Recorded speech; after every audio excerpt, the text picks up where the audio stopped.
asyrafil anbiya'i wal mursalin wa ala alihi washabbihi ajma'in, amma ba'd. Kemarin kan kita ganti-ganti ya. Kemarin Jawahirul Ma'ani, sekarang kenapa saya memilih Akhlaq Ibanin? Ini adalah kitabnya kecil tapi isinya luar biasa. Kenapa? Karena yang namanya akhlak, adab, itu siapapun yang merasa mempunyai keimanan dan ketakwaan kita kepada Allah, itu nomor satu. Karena Nabi kita Muhammad SAW juga innama bu'itsu liutammima makarimal akhlak. Nabi kita aja, Nabi Muhammad SAW diutus itu karena untuk menyempurnakan akhlak. Akhlak nomor satu. Jadi kalau kita mempunyai keilmuan, kalau kita pintar, tapi kita tidak mempunyai akhlak, sama aja bohong. Akhirnya kenapa? Jadinya tukang fitnah, tukang apa? Jangan. Ini adalah kitab kecil karangan daripada Syekh Umar bin Ahmad Baraja. Beliau adalah lahir di Surabaya di sana. Lahir di Surabaya pada tanggal 10 Jumadil Akhir 1331 dan juga 17 Mei 1913. Beliau sama turunan adalah Zuriyah sampai ke kakeknya Nabi kita Muhammad SAW kelima, yaitu Kilab bin Murrah. Beliau kan luar biasa, pengarang daripada kitab Akhlaq Ibanin. Jadi mudah-mudahan dengan kita niat yang tulus untuk mencari ilmu, dan satu niatkan kita karena Allah Subhanahu wa Ta'ala. Jangan ketika kita menuntut ilmu kita pengen sakti, kita pengen apa, jangan. Satu, niat untuk mencari ridho Allah Subhanahu. Hanya yang perlu ditanamkan adalah akhlak dan akhlak. Akhlak yang baik. Karena akhlak adalah menuntun manusia kepada nilai-nilai kemuliaan dan kedamaian. Catat, akhlak adalah menuntun manusia kepada nilai-nilai kemuliaan dan kedamaian, serta saling menghargai satu sama lain. Dan juga kehidupan muslim yang baik adalah yang dapat menyempurnakan akhlaknya sesuai apa yang dicontohkan oleh baginda Nabi kita Muhammad SAW sebagai sumber suri tauladan kehidupan. Itu pentingnya akhlak di situ. Jadi nanti akan dibahas tentang kitabnya kecil tapi isinya luar biasa. Nah. Bismillahirrahmanirrahim. Bimadza yatakhallaqu al-walad. Bimadza kelawan opo yatakhallaqu gawe akhlak sopo al-waladu anak. Bimadza kelawan opo yatakhallaqu gawe akhlak sopo al-waladu anak.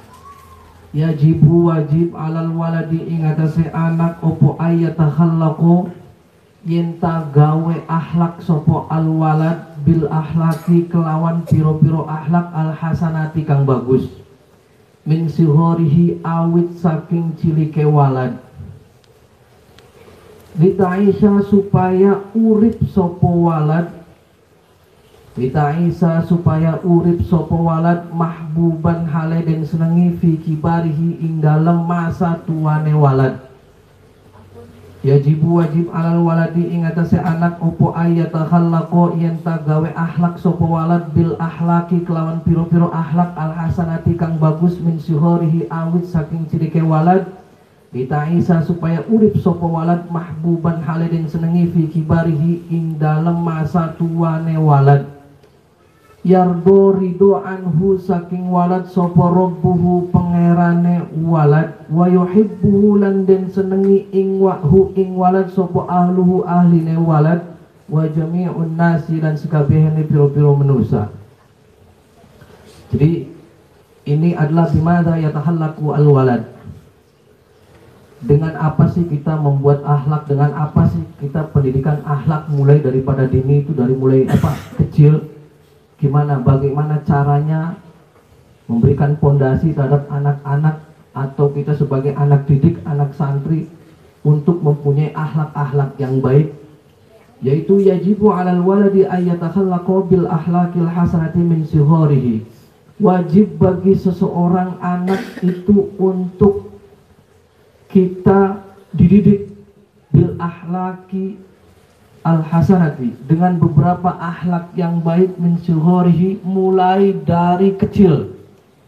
Jadi wajib ketika kita mempunyai anak, wajib dididik untuk bagaimana kita, anak-anak kita mempunyai akhlak-akhlak yang baik. Lita'isa mahbuban fi kibarihi. Kenapa? Agar supaya anak tersebut itu nanti kelak ketika sudah dewasa banyak sekali yang mencintai dan menyukai karena akhlaknya seseorang tersebut. Yardu anhu rabbuhu wa yuhibbu ahlahu wa jami'un nasi. Dan juga Allah juga akan ridho ketika seorang yang dari kecil itu sudah diajari akhlak-akhlak yang baik, wa yuhibbu ahlahu, dan juga keluarga-keluarga pasti akan senang mempunyai anak yang mempunyai akhlak yang baik, wa jami'un nas, dan tentunya semua manusia itu akan mencintai dan juga menyenangi orang-orang yang mempunyai akhlak-akhlak yang baik.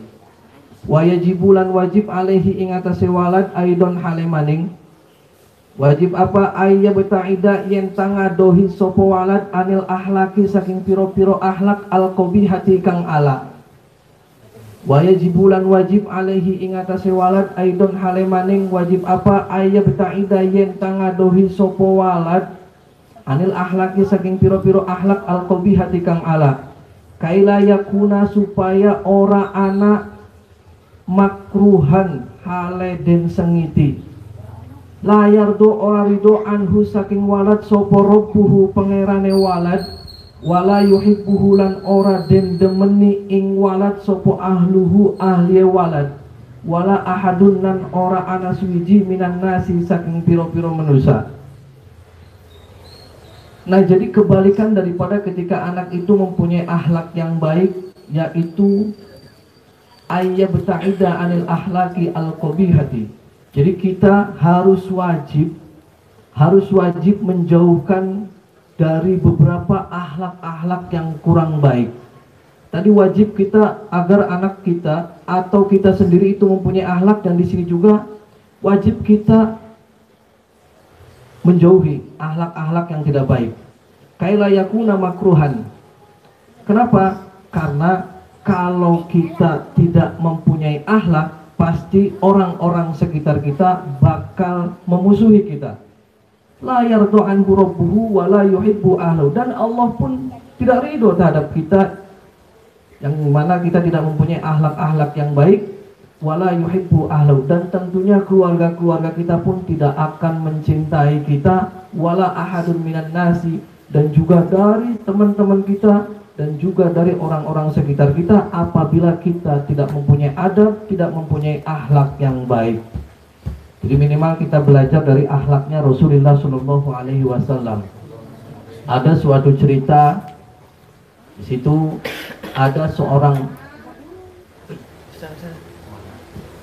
ada cerita di situ adabnya atau akhlaknya Rasulullah Shallallahu Alaihi Wasallam itu sangat luar biasa. Dalam riwayat diterangkan ada seorang Badui itu, orang Badui itu tidak bisa melihat, orangnya buta nih, orang Badui. Nah, orang Badui tersebut selalu menghina Rasulullah Shallallahu Alaihi Wasallam setiap harinya. Orangnya tidak bisa melihat, tapi selalu menghina, selalu nyinyir, dan selalu apa saja pada baginda Nabi kita Muhammad Sallallahu Alaihi Wasallam. Nah, tidak tanggung-tanggung nyinyirnya setiap harinya itu di pasar, bahkan di depan masjid. Sudah orangnya tidak bisa melihat dan selalu ngecaprak, selalu menjelek-jelekan Nabi. Bahwasanya Nabi adalah tukang bohong, Nabi adalah tukang sihir, Nabi adalah alirannya aliran sesat. Selalu begitu dengan lantangnya, entah di pasar atau di depan masjid. Akan tetapi setiap hari pagi dan sore, orang buta itu, orang Badui tersebut selalu saja ada yang ngasih makan. Kalau pagi dikasih makan, nah tidak hanya dikasih makan kan, tapi kenapa sampai disuapin. Nabi disuapin nih. Yang nyuapinnya siapa, yang ngasih makannya siapa? Tak lain adalah baginda Nabi kita Muhammad Shallallahu Alaihi Wasallam. Karena mereka buta, ya, mereka tidak melihat. Bahkan ketika Nabi menyuapin ke mulutnya orang baru sampai ngecaprak, kamu tahu nggak itu Muhammad? Padahal ngomongnya kepada Nabi kita. Kenapa? Muhammad itu sih nggak benar lah. Muhammad itu tukang sihir. Muhammad itu al-kadhib, tukang bohong. Semua apa yang mereka lakukan adalah sesat. Ngomongnya di depannya kanjeng Nabi kita Muhammad Shallallahu Alaihi Wasallam. Nah, Nabi kita tidak membalas, santainya beliau sambil nyuapin, sambil terus ngasih makan. Minumnya apa pak? Minta seprit dikasih seprit. Nyaluk kayak apa pak? Tebruk dijejeli tebruk. Coba namun kita, ya boro-boro dikasih makan yang enak-enak dijejak ya kepret bos pak. Tapi nah mulianya Nabi kita Muhammad Shallallahu Alaihi Wasallam sama orang yang selalu nyinyir, orang memfitnah, orang menghina. Dengan akhlaknya beliau selalu ngasih makan bangsa, bahkan menyuapinya. Tidak hanya pagi saja, makan sore pun masih disuapin. Terus nyinyir. Nah, pada suatu hari si buta tersebut tidak ada yang ngasih makan lagi. Tidak ada yang ngasih makan. 1 hari, 2 hari, 3 hari, waduh, kelangan, nyari. Ini siapa ya? Orang yang selalu ngasih makan ke saya. Wah, jangan-jangan nanti sore tidak datang lagi. Sampai berminggu-minggu. Setelah itu ada lagi yang ngasih makan. Siapa ya? Abu Bakar, sahabat Abu Bakar ngasih. Cuman kan berbeda cara ngasih makannya. Nah, ketika ngasih makan kok beda nih. Cara nyuapinnya, cara memperlakukannya beda. Si buta tersebut ngomong, kamu siapa? Sahabat Abu Bakar bilang, saya bukan siapa-siapa, saya orang biasa. Enggak, kamu siapa? Karena dengan cara kamu ngasih makan, kamu nyuapinnya sangat beda terhadap orang yang dulu pernah ngasih makannya sangat enak, bahkan nyuapin, bahkan tidak pernah keselak, bahkan kian ira. Makanya kita sampai keselak di waktu. Siapa kamu? Anda tidak usah tahu, saya adalah hamba Allah. Saya bukan seperti orang yang dulu ngasih makan terhadap Anda. Emang siapa dulu yang ngasih makan saya? Terus kamu jawab siapa? Saya adalah sahabat Abu Bakar. Nah, beliau yang ngasih makan kamu, yang nyuapin kamu, bahkan terus yang ngurusin kamu adalah tak lain orang yang kamu hina, orang yang kamu caci, orang yang kamu jelek-jelekin. Beliau adalah baginda Nabi kita Muhammad Shallallahu Alaihi Wasallam. Sampai nangis kuang budak. Waduh, berarti selama ini saya salah, saya menghina, saya mencaci. Ternyata orang di ngecaprak orang ngarepan sambil dulangi. Kebayangkan kalau ente-ente ya, anak ngomong beli jejak paling dipites ya. Kira apa otak pakarin kita, ngeledek kita. Itulah, minimal kita sedikit belajar daripada akhlak dari baginda Nabi kita Muhammad Sallallahu Alaihi Wasallam. Sangat luar biasa, sangat luar biasa.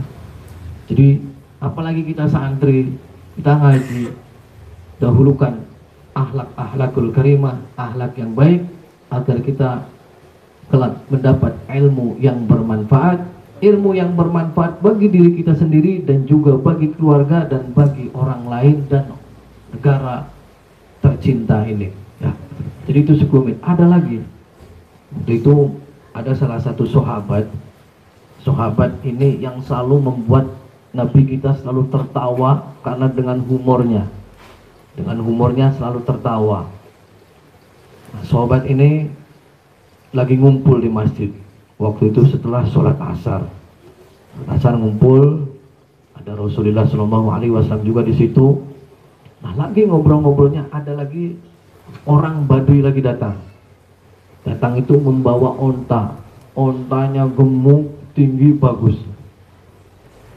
Nah, karena orang Baduy ini mau bicara empat mata pada baginda Nabi kita Muhammad Shallallahu Alaihi Wasallam, akhirnya semua sahabat minggir. Ayo kita di luar saja, karena ini orang Baduy adalah mau penting, resmi. Jadi kita semua sahabat pindah, semua ditinggalkan Rasul sama orang Baduy tersebut.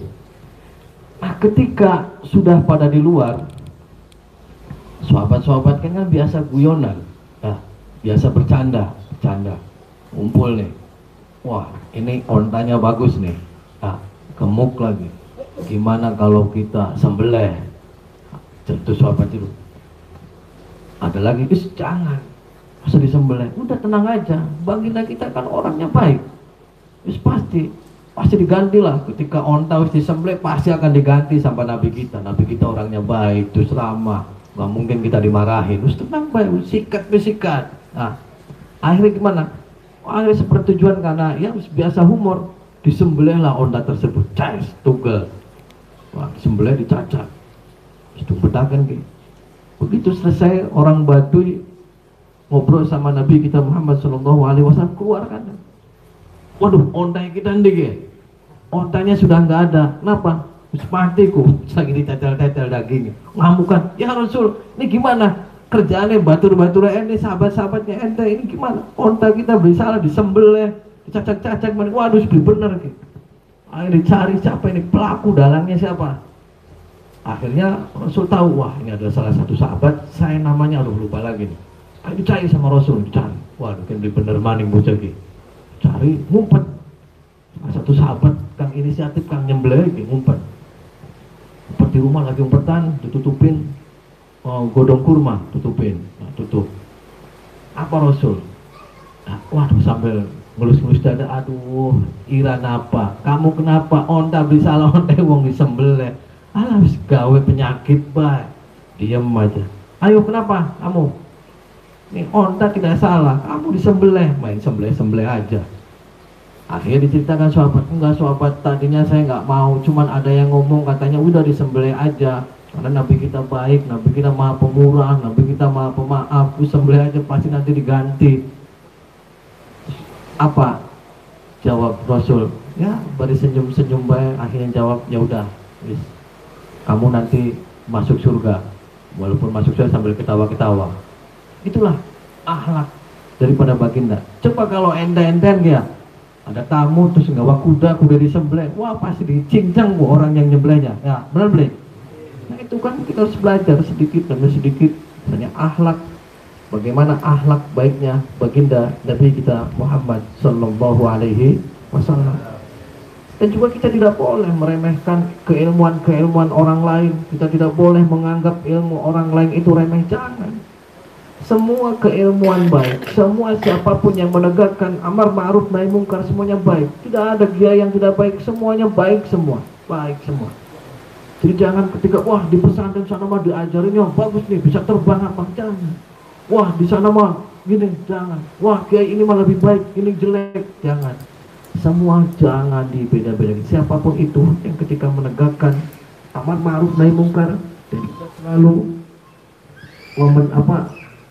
menjunjung tinggi agama kita, yaitu agama Islam, semua kita didoakan saja agar semuanya diberikan panjang umur, diberikan kesehatan, seperti itu, dan kita doakan. Nah, kalau ada orang yang memfitnah kita, jangan kita balas, kita doakan mudah-mudahan diberikan panjang umur, diberikan kesehatan, itu lebih baik. Kenapa? Kalau kita dalam hati kita sedikit saja ada dendam, sedikit saja kita dendam kepada seseorang, maka kita sampai kapanpun tidak akan bisa merasakan manisnya beribadah kepada Allah Subhanahu wa Ta'ala. Plong, jangan. Kita akhlak paling utama. Mumpung kita masih ngaji, perbaiki akhlak kita. Semakin akhlak kita baik, insya Allah ilmu kita akan terus bertambah dan akan kasih terus ditambah sama Allah Subhanahu wa Ta'ala. Al waladu utawi anak al adibu kang duweni adab.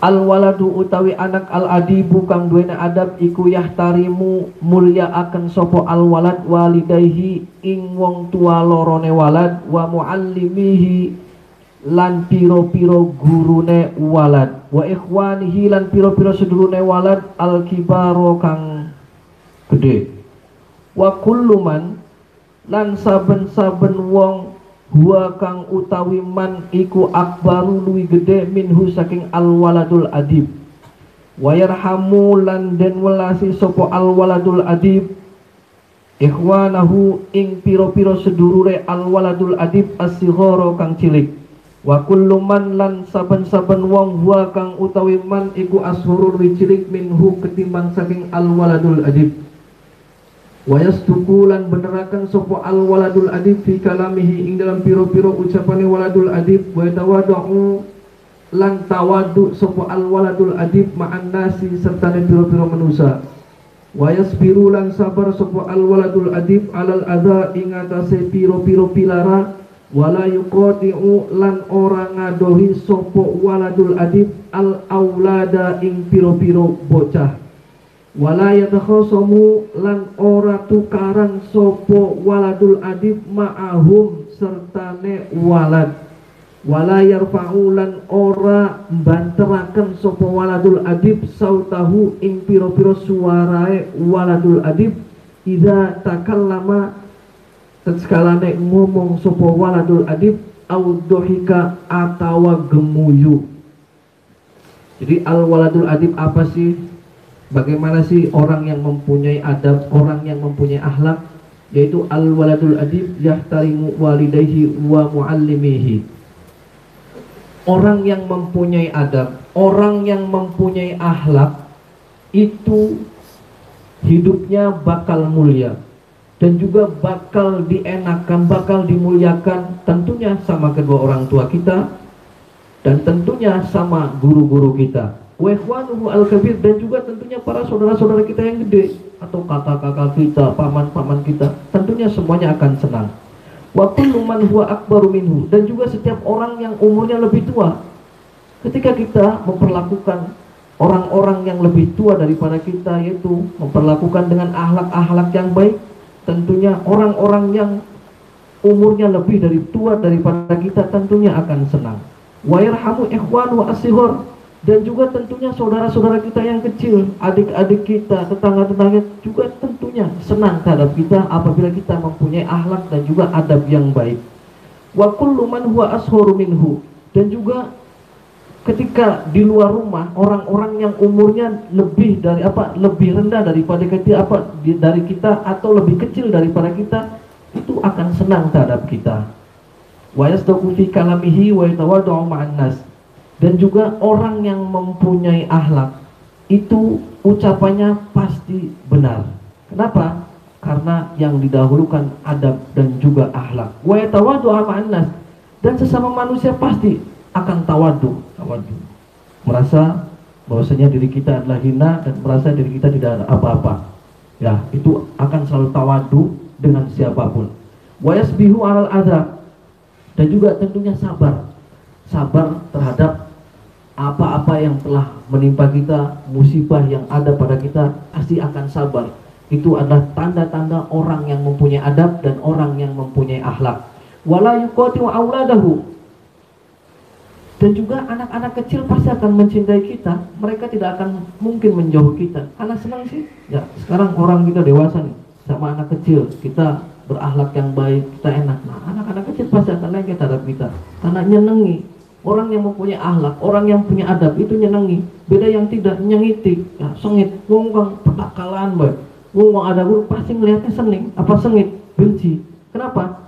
Karena tidak mempunyai akhlak, pasti dilihatnya nggak enak. Waduh, enak teman kan pecicilan baik. Tapi kalau akhlaknya baik, wah enak dipandang. Nah, wala yatadakamu ma'ahum. Dan juga pasti kalau ada masalah itu mereka tidak akan mendahului, mereka akan diam dan terdiam. Tidak akan memulai untuk kita berkelahi atau tukaran, tidak. Wala yarfa'u sautahu. Dan juga ngomongnya tidak akan bentak-bentak. Wah, apa ilah, enggak. Ngomongnya kalem. Itu adalah ciri-ciri orang yang mempunyai adab dan juga orang yang mempunyai akhlak. Idza takallam au dohika. Ketika kita berbicara, ketika kita tertawa, wah, tertawanya biasa. Ya sekali-kali kita tertawa kayak buta hijau, tapi kan jangan. Jadi cukup senyum bae, senyumnya ditutupi ini sumpel bae balik lakban. Nah, lakban sumpel. Jangan. Itulah pentingnya bagaimana kita seorang apalagi yang lagi menuntut ilmu, dinomorsatukan adalah akhlak, dinomorsatukan adalah adab, karena akhlak adalah menuntun manusia kepada nilai-nilai kemuliaan dan juga kedamaian, serta saling menghargai satu sama lain. Dan juga kehidupan muslim yang baik adalah yang dapat menyempurnakan akhlaknya sesuai apa yang dicontohkan baginda Nabi kita Muhammad SAW sebagai sumber suri tauladan kehidupan kita sehari-hari. Jadi itu akhlak, adab. Akhlak. Nah, kunci kesuksesan kita ketika kita mencari ilmu, menimba ilmu, kita terus mencari ridho dari Allah Subhanahu wa Ta'ala. Ya, mudah-mudahan kita mendapatkan ilmu yang bermanfaat dan juga kita mendapatkan jodoh yang soleha, dan juga nanti kelak ketika kita mempunyai anak kita adalah anak yang soleh dan soleha. Ya, semuanya masih puasa masih. Terus lanjutkan, semangat. Yang namanya mondok harus dari nurani kita sendiri. Jangan ada paksaan, jangan ada apa. Ya, kita seenaknya saja. Kenapa? Karena kita satu mengharap ridho Allah Subhanahu wa Ta'ala. Kalau sudah ridho, apapun yang kita minta kepada Allah, insya Allah bakal dikabul sama Allah Subhanahu wa Ta'ala. Wallahu a'lam bimuradi. Assalamualaikum warahmatullahi wabarakatuh.